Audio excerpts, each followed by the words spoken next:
আসসালামু আলাইকুম ফ্রেন্ডস, আজকে আমি রান্না করব লেমন পেপার চিকেন।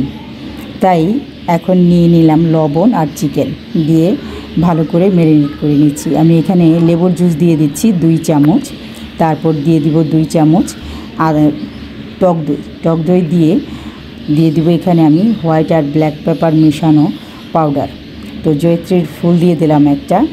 আমি সবসময় হোয়াইট পেপার আর ব্ল্যাক পেপার একসাথে করে রাখি, কারণ কালো গোলমরিচের গুঁড়োটা খুব ঝাঁঝ হয় তাই। তো 1 চামচ দিয়ে দিচ্ছি গরম মশলার গুঁড়ো। তো দিয়ে এটা আমি ম্যারিনেট করে নিব, খুব ভালো করে মাখিয়ে নিব। মাখিয়ে আমি এখানে 2 চামচ আদা রসুন বাটাও দিব। আদা রসুন বাটা দিয়ে মাখিয়ে ঘন্টাখানিক আমি এটা রেস্টে রেখে দিব, ফ্রিজের ভিতরে রেখে দিব।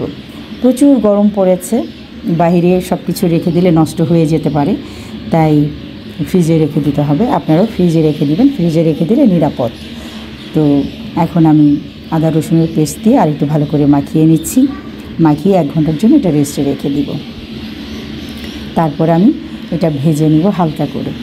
বেশি ভাজতে হবে না, বেশি ভাজলে দেখা যাবে কড়া হয়ে যাবে। তো হালকা করে আমি এটাকে ভেজে নেব। এখন রেস্টে রেখে দিচ্ছি। তো আমি ফ্রাই প্যানে এখন তেল দিয়ে দিচ্ছি। তো ফ্রাই প্যানটা গরম হয়ে গেলে আমি মাংসগুলো ছেড়ে দিব।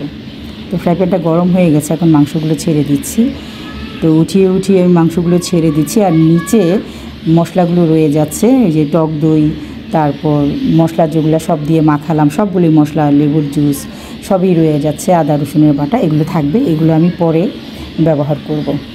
যখন রান্না হয়ে যাবে তখন আমি এগুলো রান্নার মধ্যে দিয়ে দিব, মাংসটা ভাজা হয়ে গেলে। তো এখন আমি উল্টে পাল্টে ভেজে নিচ্ছি। এই যে সামান্য একটু লালচে কালার হয়ে গেছে, দেখতে খুবই সুন্দর লাগছে, ব্রাউন কালার। তো এই কালারটাই করে নিতে হবে। এই কালারটা হয়ে গেলে, যখন হয়ে যাবে সবগুলো আমি এভাবে ভেজে নামিয়ে নিব, তারপর রান্নাটা চড়িয়ে দিব। তো এই রান্নাতে খুব বেশি কিছু লাগে না, খেতে কিন্তু ভীষণ মজা লাগে। আমার বাসায় যখন পোলাও রান্না করা হয় তখনই কিন্তু এই মুরগিটা রান্না করা হয়। তো এখন দিয়ে দিলাম আমি তেলের মধ্যে দারচিনি, এলাচি, কাবাব চিনি, গোলমরিচ সাদা কালো, তারপর পেঁয়াজ বাটা, কয়েকটা সাদা জিরা দিয়ে ভালো করে কষিয়ে নিচ্ছি পেঁয়াজটাকে। পেঁয়াজটা ভালো করে কষানো হয়ে গেলে, যাতে কাঁচা গন্ধটা না থাকে পেঁয়াজের, একটু ব্রাউন কালার করে একটু ভেজে নিচ্ছি। ভাজা হয়ে গেলে এখানে মুরগিটা দিয়ে দেবো। মুরগিটা দিয়ে খুব ভালো করে কষিয়ে নিব। কষানো হয়ে গেলে বাকি জিনিসগুলো অ্যাড করে দিব। এখন আমি ভালো করে এটাকে কষিয়ে নিব। যতক্ষণ মশলা এবং পেঁয়াজের কাঁচা গন্ধটা না যায় ততক্ষণ পর্যন্ত এটা ভালো করে কষাতেই থাকবো। কষে গেলে তারপর এখানে আমি সব কিছু অ্যাড করব। তো এখন আমি ওই যে মশলাটা ছিল আমার, আমি তো শুধু মাংসগুলো ভেজেছি উপর থেকে নিয়ে, তো মশলাগুলো তো সব নিচে ছিল। তো ওই মশলাগুলো, টক দই, লেমন জুস সব তো ছিল। তো এই মশলাটা দিয়ে দিলাম আর পেয়ালাটা ধুয়ে একটু পানি দিয়ে দিলাম, দিয়ে ভালো করে একটু কষিয়ে নিচ্ছি আরও। তো কষানো হয়ে গেলে এখানে আমি আরও 2-1টা জিনিস আছে, সেগুলোও দিয়ে দিব। খুব বেশি কিছু লাগবে না এটাতে। এটা খেতে কিন্তু খুবই টেস্টি, করে কিন্তু খেয়ে দেখবেন আপনারা। তো এখন পানি ছেড়ে দিয়েছে, তো পানিটা ভালো করে একটু শুকিয়ে নিচ্ছি। আর একটু ভালো করে কষিয়ে পানিটা শুকিয়ে নেব। তো এখন আমি এখানে আরও কিছু দিয়ে দিচ্ছি, সেটা হলো ব্ল্যাক পেপার আর হোয়াইট পেপার। যেহেতু এটা পেপার চিকেন, এটাতে পেপার যাবে আরও। তো পেপার দিলে খুবই ভালো লাগে। আপনারা কাঁচামরিচটা থেতু করে দিয়ে দিতে পারেন, তাহলে একটু ঝাল হলে পেপারের ঝাল আর কাঁচামরিচের ঝাল খুব ভালো লাগবে। আমি আস্ত দিয়েছি কারণ আমার বাড়িতে ঝাল কেউ পছন্দ করে না, তাই আমার কিন্তু ঝাল ভীষণ ভালো লাগে। ঝাল হলে খেতে খুব মজা।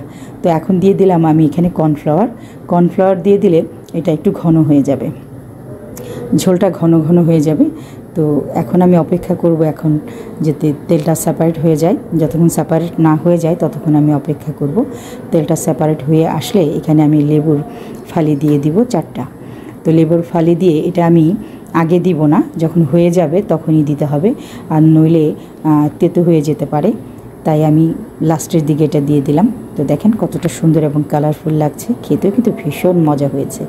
এভাবে করে নিতে পারেন ঈদে, যদি আপনাদের ভালো লাগলে লাইক কমেন্ট করে আমার পাশে থাকবেন।